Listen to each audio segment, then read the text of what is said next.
Azərbaycan tarixinin bir çox şanlı səhifələri olub. Bununla bərabər ağrılı səhifələr də var. Elə 31 mart soyqırımı da Azərbaycan tarixinin ən ağrılı səhifələrindən biridir. 1918-ci ildə xalqımız kütləvi qırğına, soyqırıma məruz qaldı. Elə bugün də biz bu faciəni təkcə xatırlamırıq. Mart soyqırımının fonunda maraqlı faktlara toxunaraq onları gələcək nəsillərə çatdırmaqdır niyyətimiz. Bu məqsədlə də studiyamızın bugünkü qonağı tarixçi, alim Orhan Əzizdir. Orhan müəllim, xoş gəlmisiniz. Çox sağ olun. Mövzumuz sizə bəllidir.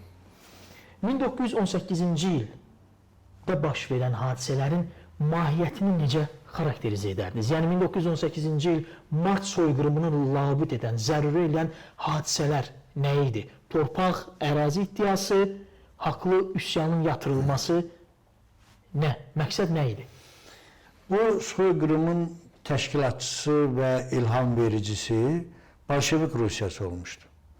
Həmin dövrdə 17-ci ilin aprel ayının 15-i 20-sində Bakı şəhərində Qafqaz müsəlmanlarının qurultayı və 1918-ci ilin noyabr ayının 26-sı 28-də Ümumi Rusiya Müəssisələr Məclisinə keçirilən seçkilərin nəticələri göstərdi ki, Azərbaycan xalqı əvvəlki kimi Rusiyanın dövlətinin tərkibində sadəcə bir quberniya olmaq fikrində deyil. Və nəticədə Azərbaycan Milli Azadlıq Hərəkatı keyfiyyətcə yeni bir mərhələyə adladı və öz əvvəlcə muxtariyyəti, sonra da azadlıq uğrunda mübarizəyə qalxdı ki, bu da Bolşevik Rusiyasını heç cür qane etmədi. Ona aydın oldu ki, bu xalqı o yoldan dayandırmağın yeganə bir yolu bu xalqı və eyni zamanda onların istək və düşüncələrini dilə gətirən qüvvələri məhv etməkdən ibarətdir. Hər bir insanı düşündürən suallardan biri mart soyqırımı baş verməyə bilərdimi sualıdır. Əlbəttə. Onu vaxtilə Məhəmməd Əmir Əstədə də sanki belə bir sual qalxacaqmış kimi zamanında özü cavab verib bildirir ki, bəli, bu soyqırım baş verməyə bilərdi, amma bunun üçün 100 il bundan əqdəm əsarətində olduğumuz Rusiyanın müstəmləkəçilik siyasətini qəbul etməli, müstəqillik uğrunda mübarizədən imtina etməli və Rusiyanın əvvəlki kimi quberniyalarından biri kimi qalmağımıza razı olmalı idik. Lakin nə xalq, nə də siyasi qüvvələr buna razı deyildi. Bolşevik Rusiyası ilə bərabər burada erməniləri biz yaddan çıxara bilmərik. Ermənilər Türkmençan müqaviləsindən sonra köçürdükləri ermənilərdən yenə də 1905-7-ci illərdə olduğu kimi istifadə eləməyə başladılar. Ermənilərin məqsədi isə Azərbaycanlıları qırıb məhv edərək onların torpaqlarına sahib olaraq vətənsiz Erməniyə bir dövlət yaratmaqdan ibarət idi və bu işdə də Rus burada olan Bolşevik ordusu və Lenin başlı olmaqla Rusiya Xalq Komissarlar Soveti ilə yanaşı Daşnaküstün partiyası, digər erməni siyasi təşkilatları, eyni zamanda erməni ziyalıları, onların Qınçaq partiyası və kilsələri də bu işdə mühüm rol oynamışdı və ona görə də Azərbaycan xalqı bir qrup təsadüfi erməninin və ya cəbhədən geri qayıdan Rus əskərinin impulsiv hərəkətinin nəticəsində qətlə yetirilməmişdi. Hadisələr göstərir ki, Bolşevik Rusiyası və ermənilər əvvəlcədən düşünülmüş, məqsədyönlü şəkildə bu siyasəti həyata keçirə bilən qüvvələr hazırlanmış və əhalini necə, hansı formada qırmağın yollarını mükəmməl öyrənmiş və onu həyata keçirəcək kadrları hazırlanmış bir əməliyyatın qurbanı olmuşdular. Bir maraqlı məsələ də deyim ki, bu siyasət dediyimiz kimi 1917-ci ilin aprelindən başlamış və 1918-ci il sentyabr ayının 15-də Bakı yaddeli işğalçılardan azad edilənə qədər Nuri Paşa'ya qədər. Bəli, Nuri Paşa və Qafqaz İslam ordusu Bakını yaddeli işğalçılardan azad edənə qədər davam eləmişdi və bu da çox böyük hadisə idi. Yeri gəlmişkən, çox maraqlıdır. Bizim tamaşaçılar da bilmirəm bu məsələ nə dərəcədə bilirlər. Cumhuriyyət hökuməti bura köçdükdən sonra milliyyətindən, irqindən, cinsindən, dinindən asılı olmayaraq heç kəsə qarşı ayrı seçkili həyata keçirilməsinə icazə verilməməsi və bu işə yol verən adamları ən sərt şəkildə cəzalandıracağı ilə bağlı qərar qəbul etmişdi. Bununla da kifayətlənməmişdi. Məsələn, Cumhuriyyət hökuməti 527 nəfər erməni uşağı və eyni zamanda tamamilə köməksiz qalan ahıl qocalar və qadınlar üçün, hətta Yahudi millətindən olan 517 nəfər üçün, Rus millətindən olan adamlar üçün pul ayıraraq onların saxlanılması, ərzaqla təmin edilməsi və s. ilə məşğul olmuşdu ki, biz bunu nə Ermənistan, nə də digər hökumətlərin timsalında görə bilmərik ki, bu da hamı elə güman eləyirdi ki, Cumhuriyyət hökuməti Bakıya köçdükdən sonra onlardan qisas alacaq. Amma əslində Azərbaycan dövləti və Azərbaycan xalqı belə eləməmişdir. Bora müəllim, çox gözəl bir məsələlərə, faktlara toxundunuz. Ümumiyyətlə, tarixdə biz bilirik ki, bu və digər formada təhrif olunur. Tarixdə hadisələrin baş verməsi, səbəbi, nəticəsi, tarixin özü belə. Və bu hadisələrlə bağlı ən çox yanlış təqdim olunan və bilinməyən faktlara da toxunmaq istərdik ki, təbii ki, bilmədiyimiz və hələ də üstü açılmayan maraqlı faktlar var. Və Mart soyqırımı ilə bağlı bilinməyən faktlar varmı? İnsafən Mart soyqırımı ilə bağlı hələ Cumhuriyyət dövründə 1918-ci ilin iyul ayının 15-də qərar verilmiş və avqustun 1-də Fövqəladə Təhqiqat Komissiyası yaradılmışdır. Bu Fövqəladə Təhqiqat Komissiyası qısa bir müddət ərzində 3500 səhifə və 36 cilddən ibarət material toplamışdır. Və bu materialdan başqa 102 şəkli çəkilmiş. Fövqəladə Təhqiqat Komissiyasının sədri Xəlil bəy Xasməmmədov olsa da, onun üzvlərinin yarısı qeyri-Azərbaycanlı olmuşdur. Rus, Yahudi, Latış, Polyak və s. millətin Azərbaycana fəaliyyət göstərən, yaşayan nümayəndələri idi ki, bunlar Rusiya və Avropanın ali məktəblərində hüquq təhsili almış adamlar idi. Məsələn, Kuligi, Mikhailov, Klasovski və çoxlu sayda.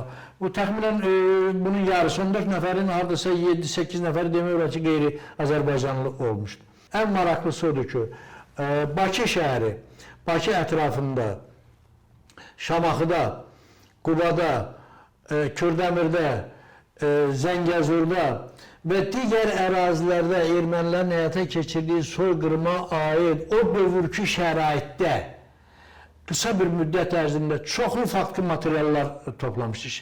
Şahid materialları toplamış.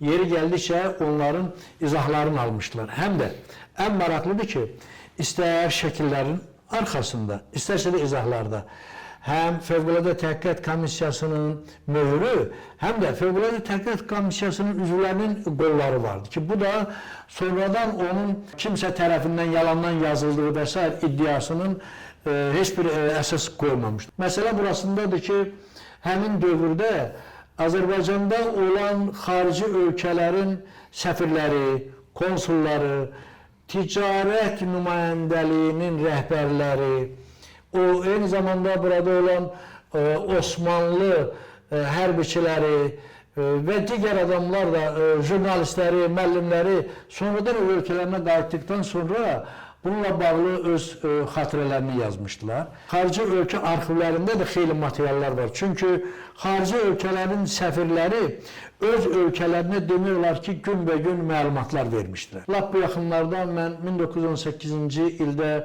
Azərbaycanda Litva səfirliyi fəaliyyət göstərib.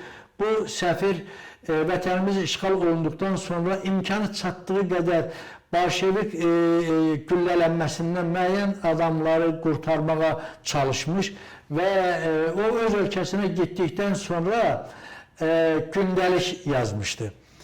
Və bu gündəlik Litvada vaxtı ilə oradakı qəzetlərdə aprel işğalı Litvalı konsulun gözü ilə çap olunubdur. Məsələn, deyək ki, bizim tarixçilərin bir qismi sağ olsun, böyük zəhmət bahasına Cumhuriyyət hökumətinin nümayəndəsi, rəhbəri, daha doğrusu Parisə göndərilmiş sülh konferansının rəhbəri Əlmərdan bəy Topçubaşıya 6 cilt və 95 şəkil göndərmişdi. Bunlar itibata düşmüşdü. Paris Sülh Konferansından. Bəli.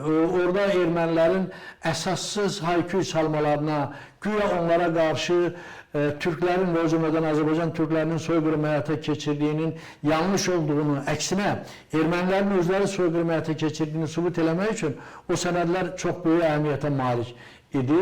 O sənədlər təəssüf ki, vətənimiz 1920-ci ilin aprelində işğala məruz qaldıqdan sonra tapılmırdı. Çünki Azərbaycan nümayəndələri onu orada Paris Sülh Konferansının qalib dövlətlərinin başçılarına təqdim eləmişlər və itibata düşmüşdü. Və qayıda da bilmədilər sonra. Əlbəttə onların əksəriyyəti qayıda bilmədi.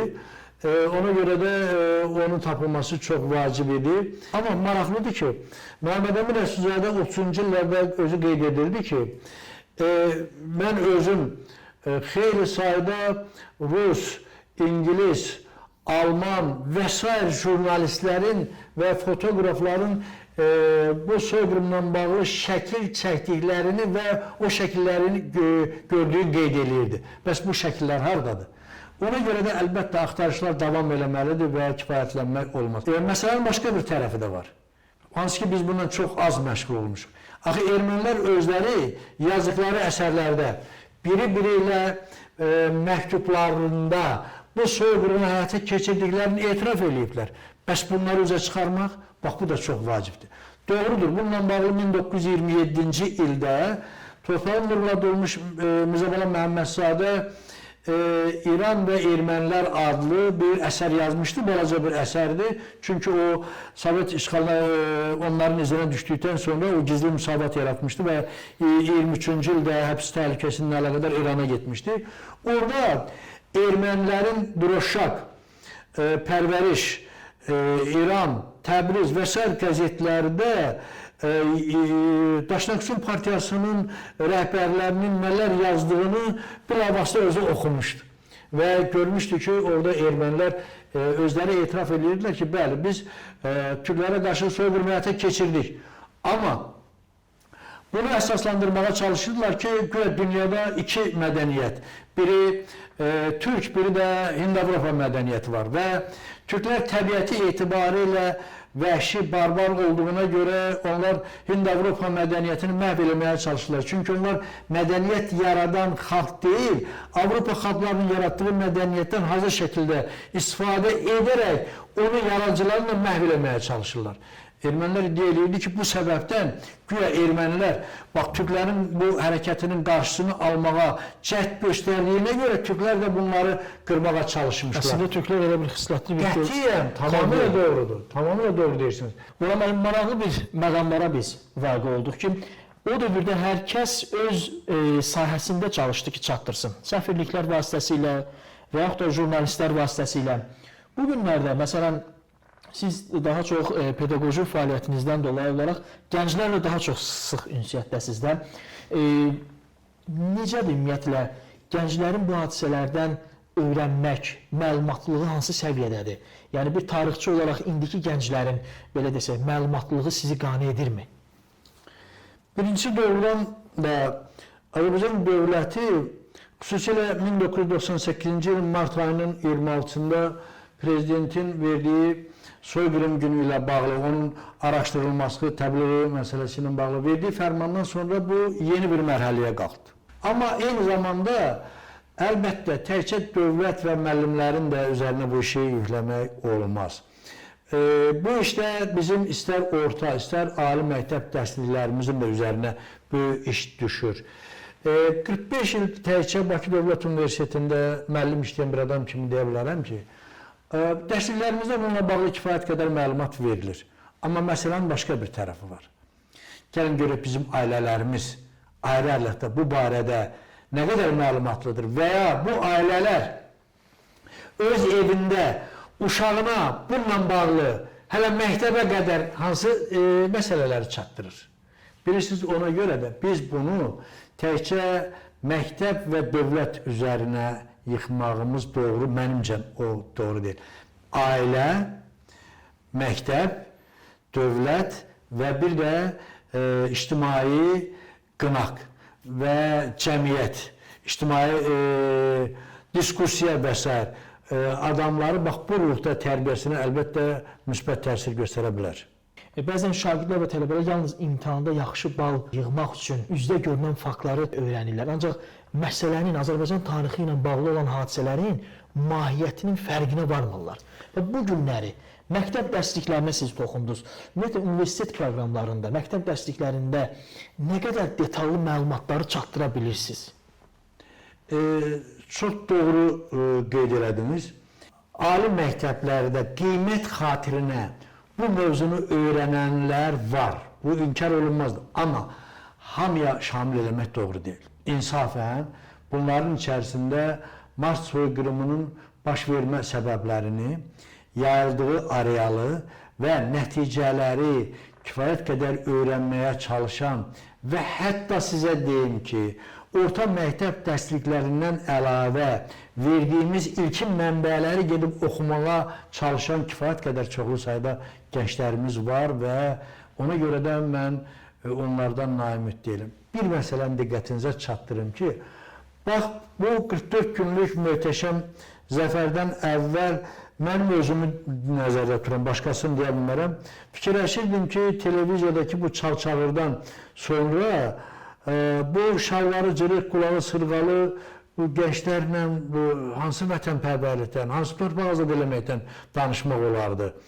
Və xeyli dərəcədə adam pessimist Məyusluq hissi var idi. Bəli, vardı. Amma siz gördünüzmü necə səhv düşünmüşük? Məsələn, bizim yazdığımız tarix əsərindən onlar 5 almırdı, 3 alırdılar. Amma getdi əsl tarixi onlar yazdı və onların yazdığı əsərdən biz 5 aldıq. Ona görə də mən açığı gənclərlə bağlı belə naimid deyiləm. İnanıram, təbii ki, hər zaman, hər dövrdə olduğu kimi cəmiyyət müxtəlif təbəqələrdən ibarətdir. Bunların içərisində barmağın beşi də eyni olmadığı kimi müxtəlif düşünənlər də var, amma əksəriyyəti şuurlu, milli mənliyi olan, dövlətçilik təfəkkürünə sahib olan gənclərdir və bu çox vacibdir. Bilirsiniz, ən əhəmiyyətli cəhət nədir? Bax, hər il bəzən sual verirlər ki, İstər 20 yanvar, istər Xocalı, istərsə də Mart soyqırımını qeyd eləmək lazımdırmı? Bir mənalı şəkildə deyirəm ki, bəli. Ona görə ki, bugün dünyada 4000-dən yuxarı xalq var. Bunların cəmsi 196-sı müstəqil dövlət qura bilib.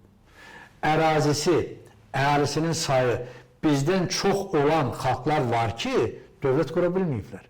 Dövlət qurmaq o qədər də asan bir məsələ deyil. Dövlət qurmaq üçün millətin dövlət yaratma təfəkkürü, intellektual potensialı, dövləti qurarkən, bax bu cür Mart soyqırımı kimi qırğınlar qarşısına çıxararkən qorxub geri çəkilməməsi, qürurlu, məğrur, azad yaşamaq üçün sona qədər mübarizə aparması və istəyinə nail olana qədər bu mübarizədən geri çəkilməməsi olduqca vacibdir və biz, bax, hər il sizə təşəkkür edirəm ki, bunu yaymaqla gənclərimizin içərisində bu dövlətimizin hansı çətinlikdən sonra, hansı qırğınlar hesabına yarandığını onların yadına salırsınız.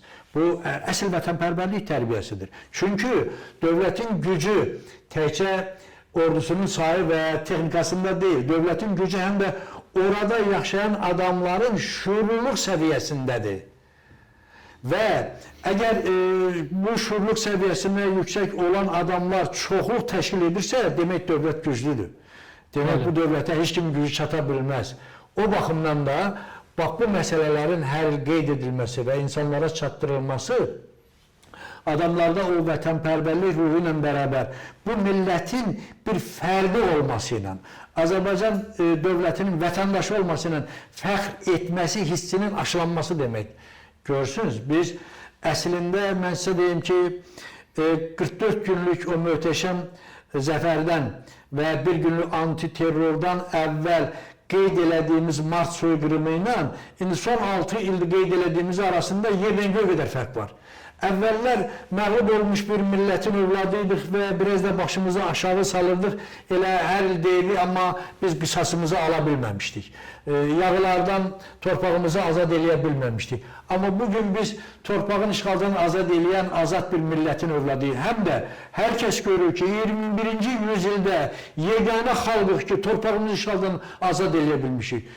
torpağın işğaldan azad edən qürurlu, məğrur bir millətin övladıyıq, qalib bir millətin övladıyıq və biz qürurlu bir millətik və bizə bu qüruru yaşadan şəhidlərimizi rəhmətlə anırıq. Təbii ki, bunu təşkil edən Azərbaycan ordusudur, zəhmətini çəkən Azərbaycan xalqıdır, sonsuz minnətdarlığımızı bildiririk, amma bunun hamısını təşkil edən Ali Baş Komandandır və Azərbaycan Prezidentidir, onun bu sahədəki fəaliyyətində uğur diləyirik. Hamımız görürük ki, qələbənin qazanılması 200 ildən yuxarıdır ki, ilk dəfə ermənisiz bir Azərbaycan gördük və bu çox böyük bir xoşbaxtlıqdır. Çox sağ olun Boran müəllim. Nə xoş bizə ki, biz bu günləri maraqlı faktlara toxunub, tamaşaçıları belə desək də məlumatlandırdıq. Təşəkkür edirəm sizə. Bir daha, əziz tamaşaçılar, biz bugün 31 Mart soyqırımı ilə bağlı tarixin acı, lakin unudulmayan səhifələrinə bir daha nəzər saldıq. Keçmişimizi xatırlamaq və bu həqiqətləri yaşatmaq hər birimizin borcudur. Unutmayaq ki, tarixdən dərs çıxaran cəmiyyətlər daha güclü gələcək qururlar. Sağ olun, salamat qalın.